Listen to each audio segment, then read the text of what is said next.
Hi, I'm healthy. Or as I'll ever be, at least. Let's just start. Let's start with my bae, my beloved Garten. Make It Ahead by Garten is the one cookbook that I realized was missing from my collection. So I immediately ran out and got it and had every intention of cooking from it all month long. But alas, as you might have seen from my vlog, I ate out a lot and I did not cook very much. But as a book, like the rest of her books, it holds up despite the preconceived notion that I had that this was like her meal prepping book. It's not. The premise of this book is that you prep all the components of your meals ahead of time so that everything's ready for you to assemble and cook right before you serve, which seems simple. But when you apply this concept to meal events like Thanksgiving or weekday dinner parties right after getting home from work, it's mind-blowing. Or even breakfast, where actually one of the stories I read this month so aptly puts it.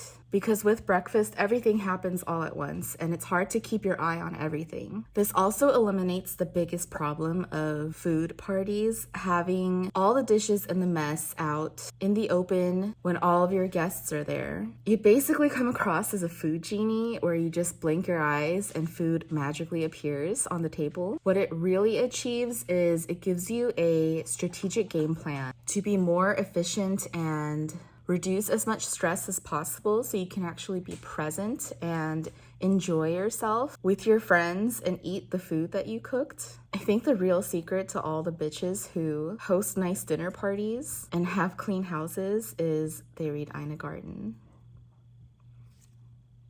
Over the course of the school year, I made new mom friends, and that's always nice, isn't it? And one of them pressed this book into my hands and lent it to me. So of course I had to read it. How to Raise Successful People, Simple Lessons for Radical Results by Esther Wojcicki. She's done several TED Talks. She's a beloved and award-winning journalism teacher at Palo Alto High School for decades. And her oldest daughter is the CEO of YouTube. Her youngest daughter is the co-founder of 23andMe, and her middle daughter is a doctor. So you can imagine all the people who would ask her for parenting advice and guidance. And honestly, well, obviously, this book is for a very particular demographic. It assumes a lot, chiefly that becoming a parent makes you a better person, which I raise my eyebrows at most highly. Her voice is a no-nonsense, middle Americana, can-do, gumption with a capital G, roll up your sleeves and get your hands dirty type. And this whole book is structured around an anagram trick: trust, respect, independence, collaboration, and kindness.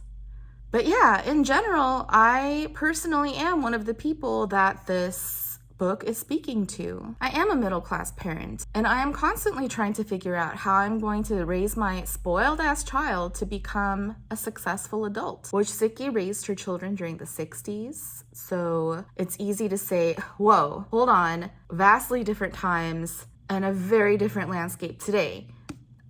There's no way. There are plenty of neighborhoods where it's uncommon to have kids playing out on the street. It's very unusual for children to walk around outside alone. This book cannot possibly apply today. But she pushes against that attitude, and what she's really trying to do is insist that certain general principles will always apply. And what she most wants to move away from is, it seems, the current standard of helicopter parenting and tiger momming. Because over the decades she taught high school, she's experienced a decline of children feeling prepared for adulthood and a negative trend in interactions with parents who keep pushing their children to be what they want them to be and not what the kids actually want for themselves. I think, unfortunately, Wojcicki might be a little late in coming out with this book in 2019 because we've had helicopter parenting for so long that it's become entrenched in our social structure, and I only see the trend growing stronger. I personally failed right at the beginning of the anagram with trust because I am a cynical millennial who is fully convinced that I'll be apologizing to, if not my son, then most certainly my grandchild, if there will be any, because I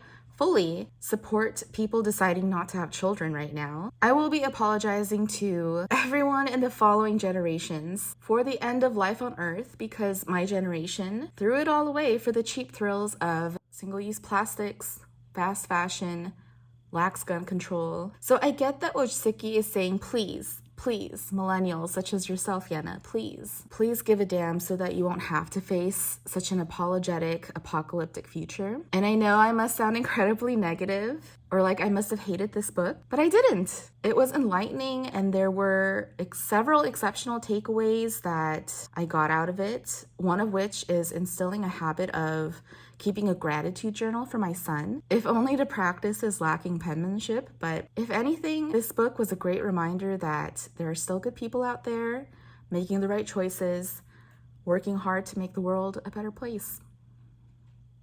I read 3 Agatha Christie's this month.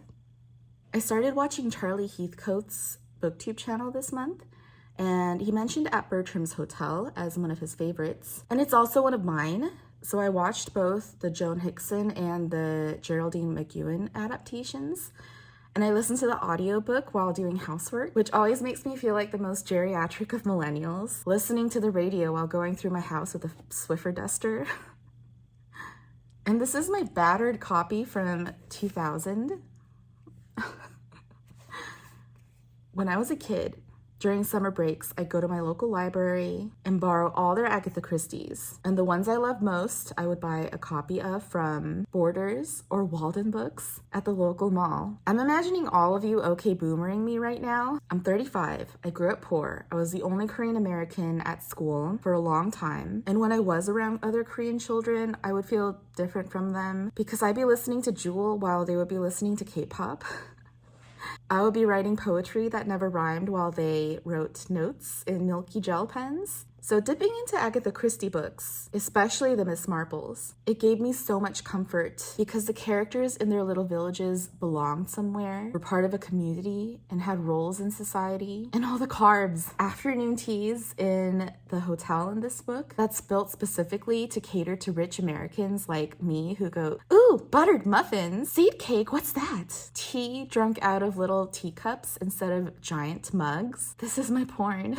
And it's just a shame that the actual plot of the book is extremely lackluster because Agatha's trying to cram in some convoluted international crime gang, some boring Becky who thinks she's James Bond, but the setting of the story is wonderful, and it sucks that lavender creams do not exist in the US, but I always want them after reading this. The debate Agatha Christie fans often have is if she's a racist, is she a feminist? What are her true political opinions? In this reread, what I'm most delighted in is how adamant Miss Marple acknowledges the necessity of changing with the times. How weird and suspicious she thinks it is that the hotel has stayed the same for decades through war, and seeing the resistance of change as deeply wrong and unhealthy. Also, in the character of Bess Sedgwick, the mother of the previously mentioned 007 Becky, she is an unapologetically absent mother to her. And though it's kind of inferred that that's why Becky is a troubled young lady, it is not inferred that it's Bess's fault. This is why we stand.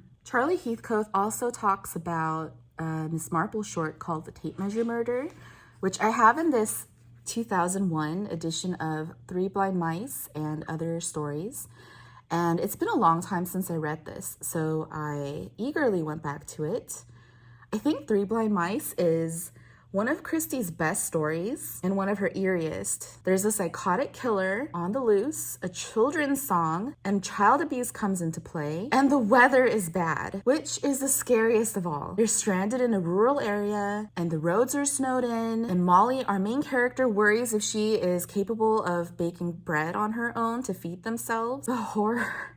I was watching a recent movie, Those Who Wish Me Dead, and telling my friends it was the scariest thing I've seen in a long time because not only are mercenary killers hunting down a child, but they're all out running around in the woods. And there's a raging forest fire closing in on them on one side and mercenaries on the other. Yes, but they also have to camp. Angelina Jolie's hands are reduced to hamburger meat from climbing, and her feet are riddled with blisters. The horror. While Three Blind Mice has the same creepy vibes and it's very entertaining. And the whodunit aspect is not so much brilliant as it is sad. And I never really like it when the killer has like a mental disorder. It takes away a satisfaction, I suppose, and it feels like an excuse for the reader and the writer to go, oh well, they were insane. It happens. And isn't that so unsatisfying? Tape measure murder, on the other hand, does have an incredibly brilliant and satisfying whodunit with a wonderfully marpley last 2 sentences. The Case of the Caretaker is Endless Night as a short story. The rest of the stories are solid, but 4 and 20 Blackbirds, which is a Poirot short story, is the one I want to highlight. And I don't know if it's more food bias on my part, but the premise is so intriguing. A regular patron of a restaurant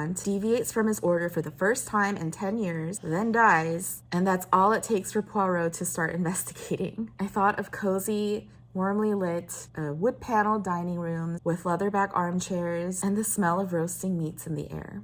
I watched a baby Benedict Cumberbatch and a Julia Mackenzie Marple, and the adaptation was really intriguing, so I read Murder is Easy, which has a great opening premise. Luke Fitzwilliam meets an old woman on a train who tells him that somebody in her village is going around killing people one by one, and she's on her way to report it to Scotland Yard, and he's like, aw, this poor sweet old batty bitch. She kind of reminds me of an aunt I once liked. Hope the cops let her down gently. But of course, she dies, and he's like, rather sus, and goes to her village to investigate. So if already you're inclined against Mr. Fitzwilliam for being a patronizing, misogynistic dick, your judgment is correct. He's an imbecile. He's the protagonist, but there's a woman character who does the work in figuring things out. There's also a false start in the beginning, promising no mentally unhinged killer, giving full responsibility to an evil person, only for the killer to be an insane person.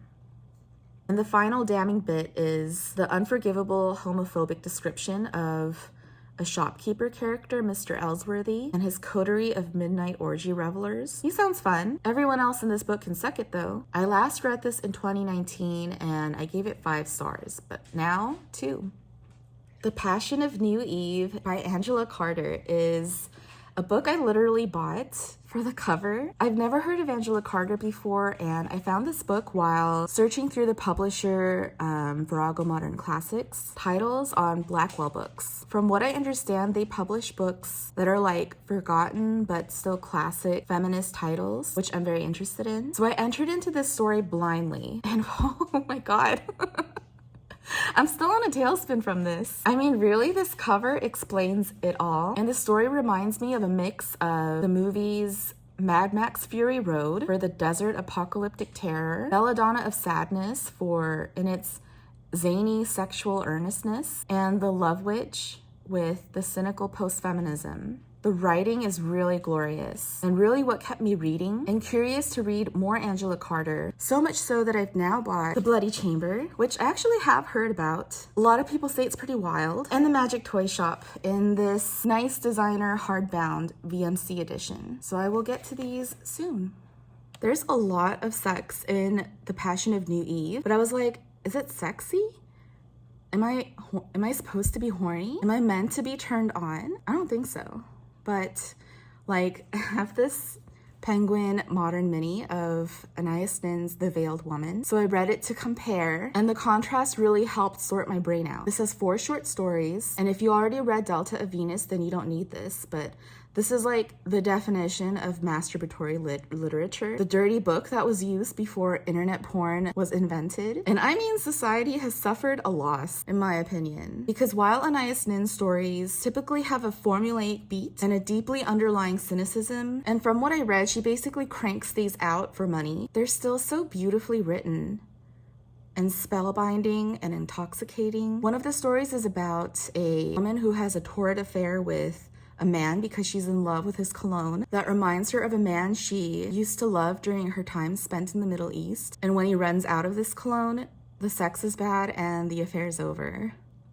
But like, what a thrill while it lasted. I also had The Breakthrough by Daphne du Maurier, and I've always wanted to read du Maurier, and I honestly don't know what I was waiting for. Ooh, she can paint a picture. The scenery. She's so funny and natural and poignant. It's like magic. A guy starts a job that he was unwilling to start and resolves to leave while eating breakfast. But by lunch, he's one of them. Wouldn't think of leaving. From then onward, I was lost. Or perhaps it would be more correct to say that I was one. This is thrilling.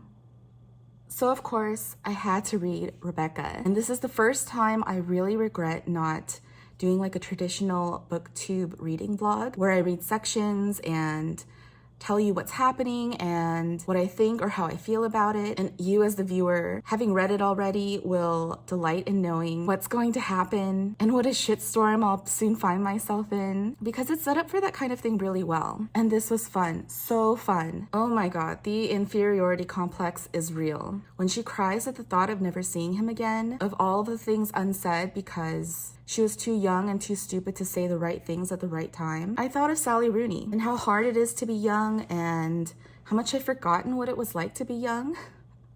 The main character wishes for nothing more than to be 36, dressed in black silk because it means she'll be wiser and more experienced and sophisticated, because it means nothing will surprise her from now on, having seen it all, because she'll have attained a sense of security, stability, no more fear. And oh my God, so much fear. So much palpable fear in that house. The way du Maurier writes setting, how she sets the tone with scalding hot tea too hot to drink, like she's not even good enough to drink tea in that house. And you know, I love a good house in a good book, but Manderley was like a big slap across my face, like, ooh, you like a nice, big, gorgeous house? Well, here you are, along with all of the snobby, privileged assholes that go hand in hand with such houses. How do you like houses now? The house, Manderley, is like another character of itself, and it is a subtle but sharp critique of extravagant, exclusionary society, particularly in Beatrice, the sister-in-law character, who I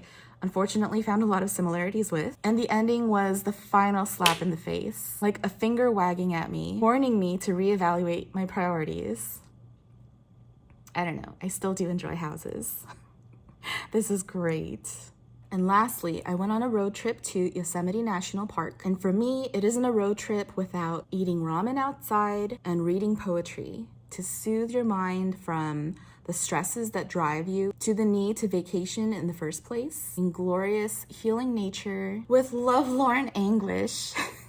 The Beauty of the Husband, a fictional essay in 29 tangos by Carson, is admittedly another book that I bought for its cover and title. Like, what the hell is a fictional essay? But how beautiful. And happily, the content inside is beautiful as well. I felt like I should be listening to Lana Del Rey while reading this. They both have the same blazing fire of melancholy. There's a lot of passion, emotional devastation, literary references, and it did indeed soothe my soul and give ultimate satisfaction. So that was everything that I read in May. It was a lot of it was very random and a lot of fun. So I'll just call it eclectic. I hope you all had a great month of May, a great reading month, and having a good June reading month. And I'm really looking forward to doing the mid-year freakout tag. I love that tag. So I'll be back with June videos very soon. I need to be better about my timing and put out a June video in June. Please hold me to it. But thanks for watching, and I will see you next time. Bye.